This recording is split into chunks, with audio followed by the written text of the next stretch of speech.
बात कर रहे हैं उस पर दो बातें दिख रही हैं देवनाथ साहब। एक तो पाकिस्तान का इंटेलिजेंस फेल्योर नजर आता है, लेकिन दूसरी बात यह है कि बीएलए का इंटेलिजेंस नेटवर्क कितना स्ट्रांग है यह भी जाहिर कर रही है ये बात, क्योंकि इसमें इस ट्रेन के बारे में यह कहा जा रहा है कि जो अंदर लोग हैं सवार, जो इस वक्त हाईजैक्ड हैं, उसमें पाकिस्तानी सेना के लोग हैं, पाकिस्तानी पुलिस के लोग हैं, जो पाकिस्तान का आतंकवाद निरोधक बल है उसके लोग हैं, और आईएसआई के लोग भी इसमें हैं, और ये लोग छुट्टी पे घर जा रहे थे।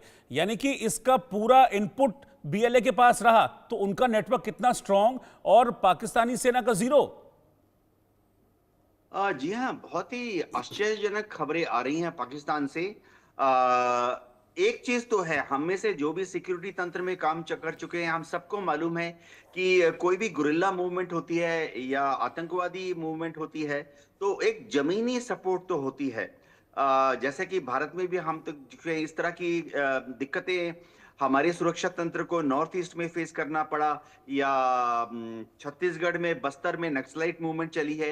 एक समय में पंजाब में भी इस तरह की दिक्कतें करीबन करीबन एक दशक के लिए आई थी।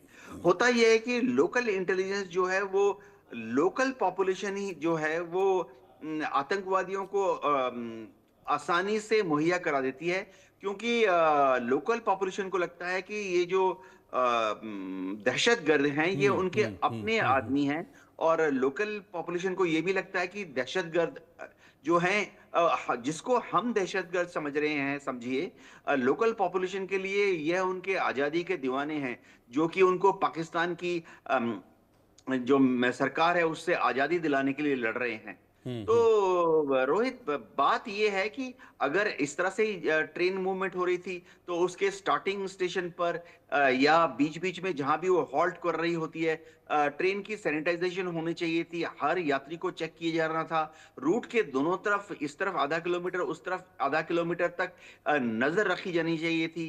अगर ट्रेन जा रही तो जाहिर बात है शायद मोबाइल फोन से खबरें दे रहे होंगे कि ट्रेन फलाना जगह पहुंच चुकी है। तो मोबाइल फोन के जैमर्स भी ट्रेन में या ट्रेन के स्टेशन पर लगे होने चाहिए थे। तो एक बड़ी चूक नजर आ रही है। जी जी। बिल्कुल। मेरे साथ दो और खास मेहमान जुड़े हैं। Wing commander retired Prafull Bakshi साहब साथ में इस वक्त जुड़ गए हैं, और कर्नल रिटायर्ड टीपी त्यागी साहब। आप दोनों का भी बहुत बहुत स्वागत है। लेकिन बख्शी साहब, बड़ा हैरान कर देने वाली ये खबर है, मतलब पूरी की पूरी ट्रेन अगवा कर लेते हैं। इसका मतलब तो ये है कि जैसा कहा जाता है, उस जिस तरह के इनपुट्स आते हैं सीमा पार से, कि बलूचिस्तान हो या खैबर हो, यहाँ पर जीरो है पुलिस, जीरो है आर्मी, यहां पर इन्हीं के लड़ाके हैं जिनका वर्चस्व चलता है। और ये खबर शायद ये बता भी रही है कि हाँ, जो होता है, जो बात है वो ठीक है। आप बिल्कुल ठीक कह रहे हैं। मेरी आवाज आ रही है सर? सबसे बड़ी बात ये है, ये एरिया है, ये राइट फ्रॉम 1930s, ये right from end of the 18th, ये प्रूव हो चुका था कि ये सबसे खतरनाक एरिया है। यहाँ पे पूरी अंग्रेजों की मोर देन अ ब्रिगेड वाइप आउट हो चुकी है इन रीजन्स के अंदर। यहाँ से अफगानिस्तान के रीजन में, खैबर के रीजन में, और यहाँ पे स्पेशल सिस्टम होता था अंग्रेज बिफोर पार्टीशन ट्रैवल करने का। उस समय भी खतरा होता था, पर मेरे को पता नहीं क्यों पाकिस्तान की आर्मी ये अपने प्रोसीजर भूल गई है कि यहाँ पे जब ये ट्रेन चलती थी तो उस समय आर्म्ड गार्ड साथ में चलते थे। इनफैक्ट सामने होते थे, इंजन के सामने स्पेशल बोगी होती थी, जिससे होती थी, और पीछे होती थी जिसमें आर्म और मशीन गनर्स वगैरह बैठे होते थे।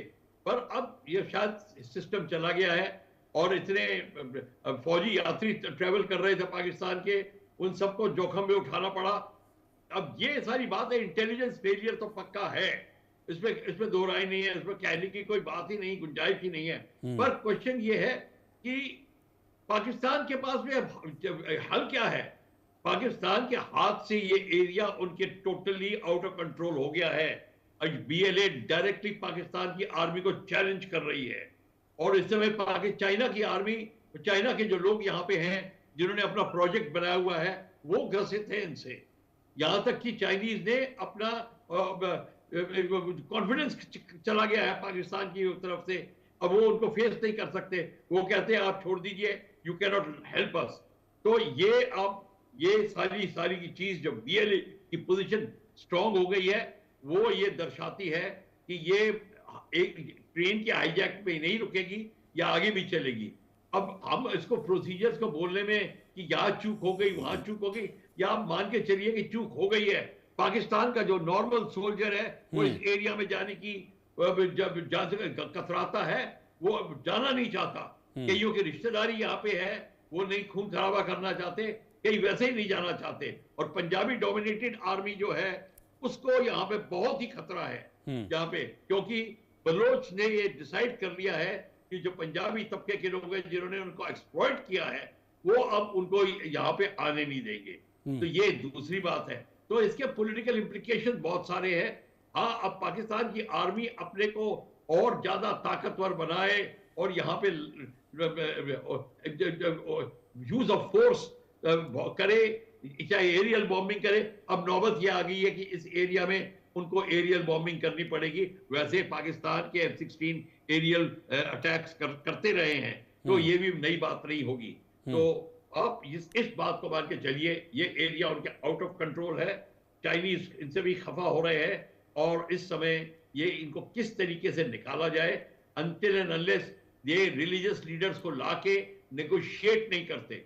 और नेगोशिएशन में शायद बलोच के लोग कोई किसी मेजर प्रिजनर्स की रिलीज मांगेंगे या मेजर एरिया का इवैक्यूएशन मांगेंगे पाकिस्तान से। तो ये जरूर होगा। आप देखेंगे कि वो कहेंगे कि इस एरिया में आप निकल जाइए या एरिया हमको दे दीजिए। ये जरूर होगा, क्योंकि सिविलियंस तादाद में हैं, वो बच के नहीं निकल पाएंगे अगर पाकिस्तान ये बलोच खून पे उतर आए, क्योंकि सर्विस पर्सनल भी हैं यहाँ पे और बलोच के पुलिस वाले वो भी होंगे इसके अंदर। तो आप इसको बात को मान लीजिए कि ये बड़ी भारी समस्या है पाकिस्तान आर्मी में के ऊपर, और उसको निकालने के लिए उनको कोई बड़े serious high level political religio political level पे नेगोशिएट करना पड़ेगा। ठीक है। कर्नल त्यागी, अभी जैसे कि इन्फॉर्मेशन ये मिल रही है कि जिस ट्रेन में इसमें जो बच्चे और महिलाएं थे उनको रिलीज कर दिया गया है। जो पाकिस्तान की सेना ISI से संबंधित लोग हैं वो अंदर हैं, अभी उनको नहीं छोड़ा गया है। तो ये स्टेप ये क्या दिखा रहा है कि मतलब वो ये बता रहे हैं कि हमारी बच्चों और महिलाओं से कोई दुश्मनी नहीं है, हमको सिर्फ इनसे समस्या है। Absolutely correct. और जबकि पाकिस्तान की आर्मी अदरवाइज है। पाकिस्तान की आर्मी ने वहां की औरतों के ऊपर भी जुल्म किया है। देखिए, मैं 3 पॉइंट के ऊपर बात करूंगा। सबसे पहले तो इंटेलिजेंस, उसके बाद रिटेलिएशन और उसके बाद नेगोशिएशन। जब मैं इंटेलिजेंस की बात करता हूं तो कौन से ज्यादा इंटेलिजेंस महत्वपूर्ण है? वो जो इंटरसेप्ट से मिलती है, वो जो एयर कंडीशन कमरों में बैठे हुए लोगों के सिग्नल एक्सचेंज से मिलती है? नहीं सर, इंटेलिजेंस वो कनेक्ट होती है जो आपस में लोग हलवाई की दुकान पे एक साथ मिठाई खाते हैं या कॉमन टॉयलेट को इस्तेमाल करते हैं। वो इंटेलिजेंस बलूचिस्तान के लोगों के पास और खासतौर पे बलूचिस्तान लिबरेशन आर्मी के पास थी, पाकिस्तान के पास नहीं थी। अब आप चाहे उसके अंदर स्टैंडर्ड ऑपरेटिंग प्रोसीजर बताते रहिए कि वहां पे गार्ड नहीं थे, वहां पे सिग्नल नहीं था, वहां पे देखना चाहिए था। कुल मिला के बात यह है कि बलूचिस्तान की आर्मी की इंटेलिजेंस पाकिस्तान की आर्मी की इंटेलिजेंस के ऊपर भारी पड़ी।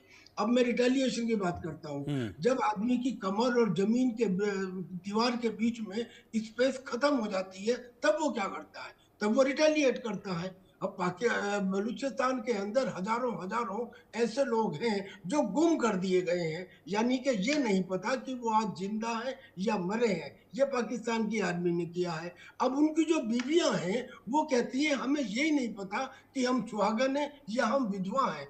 ऐसे समय में जो रिटेलिएशन होगा वो रिटेलिएशन नॉर्मल रिटेलिएशन नहीं होगा। लिहाजा इस रिटेलिएशन में जो वो औरतें हैं वो अपने आदमियों को, जो और लोग हैं उनको ये कहती हैं कि